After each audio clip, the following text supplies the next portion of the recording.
कौशाम्बी से भाजपा सांसद और भाजपा चुनाव अभियान समिति के सदस्य बीजेपी के राष्ट्रीय मंत्री विनोद सोनकर ने भाजपा से इस्तीफा देकर इधर उधर जाने वाले मंत्री और विधायकों पर निशाना साधते हुए कहा कि 5 साल सरकार में रहने के बाद जो लोग अब पार्टी छोड़कर जा रहे हैं, दरअसल उनको पिछड़ों और दलितों की नहीं बल्कि अपने और परिवार के विकास की चिंता है। पिछड़ों दलितों के नाम पर राजनीतिक सौदेबाजी कर रहे हैं। ऐसे लोग किसी समाज के नहीं हो सकते। दलित और पिछड़े समुदाय के लोग सब देख रहे हैं। उन्होंने कहा कि दलितों और पिछड़ों के हित में सबसे ज्यादा काम भाजपा सरकार में हुआ है। शोषितों वंचितों को सम्मान से जीने का हक प्रधानमंत्री नरेंद्र मोदी और मुख्यमंत्री योगी ने दिलाया। दलितों को आर्थिक रूप से मजबूत किया। ओबीसी आयोग को संवैधानिक दर्जा दिया।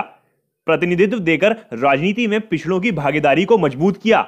विनोद सोनकर ने कहा कि वर्षों तक देश की सत्ता पर काबिज कांग्रेस और सिर्फ एक परिवार का विकास करने वाली समाजवादी पार्टी ने दलितों, पिछड़ों और वंचितों का शोषण किया है। अखिलेश यादव केवल एक जाति के नेता हैं। उनकी नजर में सिर्फ एक जाति का विकास ही पिछड़ों का विकास है। भ्रष्टाचार में डूबे अखिलेश और उनके कुनबे को चुनाव में ही पिछड़े और दलितों की याद आती है। भाजपा के राष्ट्रीय मंत्री ने कहा, सरकार में रहते हुए अखिलेश ने मुख्तार और अतीक जैसे माफियाओं के जरिए पिछड़ों और दलितों की जमीन पर कब्जे करवाए थे। दलित और पिछड़े समाज के लोग भूले नहीं हैं जब अखिलेश सरकार में पिछड़ों की आबादी के बीच जबरन एक संप्रदाय विशेष के धार्मिक स्थल बनाए जाते थे। पार्टी का एक बड़ा दलित चेहरा माने जाने वाले सोनकर ने कहा कि भाजपा सरकार बनने के बाद पिछड़ों और दलितों को संरक्षण मिला। उन्होंने कहा, राशन वितरण से लेकर मुआवजे, पेंशन और किसान सम्मान निधि की राशि सीधे उनके खाते में पहुंच रही है। हर गरीब और शोषित को सरकार सहारा दे रही है।